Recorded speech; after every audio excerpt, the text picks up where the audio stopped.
Okay, so recapping on the last video that you made, Ray, about ending up in Preston, and you were speaking about, oh, by the way, this is part 5, isn't it, I believe? Part 5 of living on the streets, coming from a very traumatic background. No mother, no father. Tell us a little bit about how you ended up in Preston, Ray. So I got sick of staying in St Kilda. Same old people, same old shit, same day, and I decided to come to Preston. I didn't know anyone in Preston in that time, so I started coming to boarding houses, and then that didn't work. So I was. They were too rough, weren't they? Yeah. People, look, you can't Deadly. mix. You can't mix people with mental issues or drug problems or alcohol problems all together in the same basket because it doesn't work. So I just lived it rough. I lived it squatting in Preston. Lived in Bridges. I lived in the park across from Preston Market. Just at that point, Ray, if you can, do you remember how you ended up in Preston at all? Or you just kind of drifted over that way? I just went. I got out of St Kilda because I spent 4 years in St Kilda, and I wanted to spend somewhere different. So I would have been roughly 22 when I come to Preston. And so you managed to find places to sleep in parks, and tell us a little bit about that. Anywhere I could get somewhere to lay my head and just rest. The biggest problem I had is I was still an alcoholic. I was still sucking on the end of a long neck. So you weren't very clear, or you could say you weren't very clear-headed most of the time. Is that right? Or exactly. How can you look? I abuse myself with alcohol. I can't talk for people that abuse themselves with alcohol or drugs or pills or marijuana. My demon was alcohol. I got blind drunk every day, day in, day out, and made a nuisance of myself, and life just went. Just at that point, you obviously wouldn't have attracted the right sort of personalities towards you with that sort of frame of mind and that style of living, You would don't. you? That's true. You don't. You attract in your life what. Anyway, I was hanging around people in the park from across the Preston Market. They were drinkers, they were smokers, they had their own story, and we all congregated together. And by this stage, the police got a hold of us and said, "Mate, there's too many of you down here." We used to sit out the front of Aldi's in Preston and cross the road from Preston Market and stay there and drink. And at the time, Aldi's wasn't there, though, was it? No, that's right. But anyway, then I went from there. I got I rented a property, a 2-bedroom property. That didn't last long, and then. Why didn't it last long? Because of the money situation? Nah, because I was always drunk and I was always doing stupid things. Did you have a job at that time? Do you remember? No. By this time, I'd already been in 2 bad accidents. Assaults, you might as well call them assaults, brain injuries. Did you get any help from the government? No, I didn't. Is that because you sort of gave up on trying to get help, or you didn't know that the way to go about it? That's right. That's exactly, you hit the nail right on the head. And back in those days, you had 3 months to put a claim in. And back in those days, no one helped me because I'm dyslexic, I can't read and write properly. Back in those days, I'm a little bit better today, but back in those days, no one was going to go out of your way to help me. Did you meet, whilst we're going back to the Preston Market days, did you meet any people that you got along with, or was it just, hang around, get drunk together? Or I met a lot of interesting people in the market itself that sold fruit and veggies. They're good blokes down there. Did you get a job there at all? No, I didn't, because I was too drunk. I was too out of it. Okay, so... But I want to say a big shout out to the blokes in the fruit and veggie market. Hi from Ray, they know who I am. they're really good blokes. They got the heart of gold. They got big hearts there. So, do you know if anybody that you hung around with at that part of your life, do they still live? Or No, I talked to one bloke. The guys I hung around with, most of them are all dead. I got a shock when one person said to me, such and such is dead, and such is dead, and this guy's dead, and that guy, you know. And I thought, wow, there could be a couple of guys left, but I haven't come across them. so no home still. And then I shifted into, I was living in a park not far from the Preston Market, and this bloke befriended me and started talking to me, and he asked me would I like to stay in his house and rent a room off him. I never trusted him the first time I met him, and then he got to know me as time went on, and lo and behold, he gave me a room out of his house. Well, that was very lucky. Yeah, he's a very nice bloke. You know, once I really got to know him, he was really a really nice bloke. Was he an older man? Or? Yeah, he's an old wharfie. He worked down the wharf, and he used to be a ticket man. He used to, you know, the guys who used to carry the ticket bags and tickets on the old trams. It's amazing how some people have got generous hearts. Yeah, this guy did. He had a big heart. He died of COVID not long ago. That's fantastic. And how long did you board with this man for? Not too long, because I was too set in my ways again with my alcohol. Yeah. I was getting in the road of the alcohol. And one particular night he said to me, "You look very tired, mate." I was only in my 20s, to stay home, and I didn't listen to him. And I went to go down there to Footscray and to see an old fling, as you call it, woman. And she pushed me off a 3-story balcony when I was pissed. So Okay. there's another brain injury. We'll in talk itself. about that some other time. How long did you stay in Preston for? A good 3 years, on and off. And what happened after that? Once you left the that kind gentleman's house, Well, as I said, if you can remember. I got pushed off a 3-story balcony and landed on my face. Oh my God.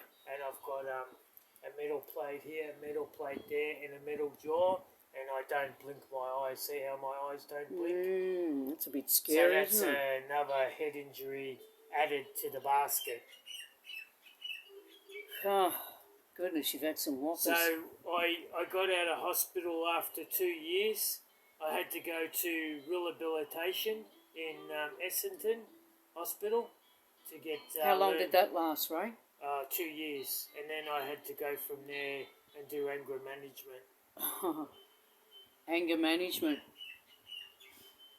Because you were unable to contain your anger very well, obviously. Yeah, well, it's hard to explain people with brain injuries. Once their brain's been damaged, they get angry very quickly. But Yeah, the anxiety and the... all that, anxiety... Not to mention the fact that you had post-traumatic stress disorder, or critical post-traumatic stress disorder. You hit the nail on your head. So That's a lot to juggle in one little head. Well, yeah, that was just one bad accident. There's the one in Derildry, that's 2. And many more. Many more small ones in between. Yeah. Not to mention the childhood abuse. Exactly. The old man used to punch me in the head when I was young because Lovely. I made him angry. Could you Nice. imagine what that does to a little brain? It's in a I can head, just you know. imagine. There's the head and there's the brain, and you're whacking it. Imagine what it does to a little boy. Anyway. So, you've left the kind gentleman's house that you stayed with for a while. Yeah, because I had to go to hospital and stay in there for a while. Then I got out of hospital and stayed in his house until, because I broke my jaw. I had my mouth wired shut for 6 months. Oh, Drank out of a straw with soup. Once I healed and got better, I still drank, but I didn't drink as much after that accident. Then I went from Preston to Campbellfield. Okay. What made you choose Campbellfield? Was it somebody that you knew, or? No, I was just travelling around like you do, and happened to be at the right place at the right time. And What do you mean by that, Ray? well, I got introduced to a bloke that owned his own trucking business. And you knew how to drive trucks? Yeah, I've had my semi license, but that's been taken off me. I've got my car license, my motorbike license. So you had your semi license. When did you Yeah. get that? What age did you get that? I got that when I was 19. That's fantastic. Did you do any truck driving at that time? I in meantime, I done interstate for Collegiate Furniture Freighters. Wow. Furniture, which is a hard game. Were you a natural at the truck driving? No, not really. I've got an old saying: if you can't find them, grind them. That's the gears I'm talking about. No. Okay, so you're in Campbellfield, and I got introduced to a guy that owned his own trucking business, and he said, "You need somewhere to stay." He said, "I need a night watchman," and I looked at him, and he looked at me, and I went, "Night watchman? What's that?" And he goes, "Well, I've got a caravan there. If you want to stay in the caravan, feel free. Long as you look after my trucking business at night time." So, you know, I scratched his back, he scratched mine, and things worked out well. yeah. So But, what was the caravan like? Oh, it was an old hillbilly's caravan. Had holes in it, leaked when it used to rain. I used to get wet all over me. But, you know, life goes on. And you drove trucks for this guy? Nah, look, yeah, I did little trucks, yeah, but not the big ones. And how long did you stay with this particular job? I think, don't quote me because of my brain injuries, I think I was a good 5 or 4 years in Campbellfield. Oh, that's a good while, yeah. So you're off the streets, so to speak. Yeah. I kept mainly there and met a lot of interesting truck drivers, interstate truck drivers. Yeah. And so 4 to 5 years you remained there. Yeah, and then I got sick of it because there was nowhere really to have a shower. The shower in there was for just truckies only. It wasn't for me. And someone introduced me to, well, I'll never forget this. Someone introduced me to a lady in Epping that houses people. Oh, yeah. It's like a mini Ministry of Housing place, but it was in Epping. And so what happened? Well, I got introduced to this lady. I went in there and told her my case, and they said, "Oh, gee, it doesn't sound very healthy for you to be there." And she come and had a look at where I was living in this old broken down caravan. And she said, "Leave it with me." And then, lo and behold, a week later, she rocks up at the truck yard and asked me, would I like to come with her? And I said, "Why? Where are we going?" She said, "I might have a place for you, a permanent place." And I was 37 years old when this happened. And did that cost you a large amount of money, or? No, it was from the Ministry of Housing. Oh, wow. Because I was awarded estates Yeah. and I never got any help for years and years and years, she was blown away to find out that I'd been living on the streets for so long and had no help from any government person. As soon as she said what opened the flood doors was I was awarded Floodgates, yeah. awarded a estate. Yep. So as soon as she found that out, she said, "We can help you." And so what was your health like at that point? Oh, well, I'd had golden staph in my right foot. And How did that happen? I don't know, I got an infection in my foot. I went to Yeah, hospital from an injury probably. Because I wasn't Unattended injury? Because I wasn't looking after myself.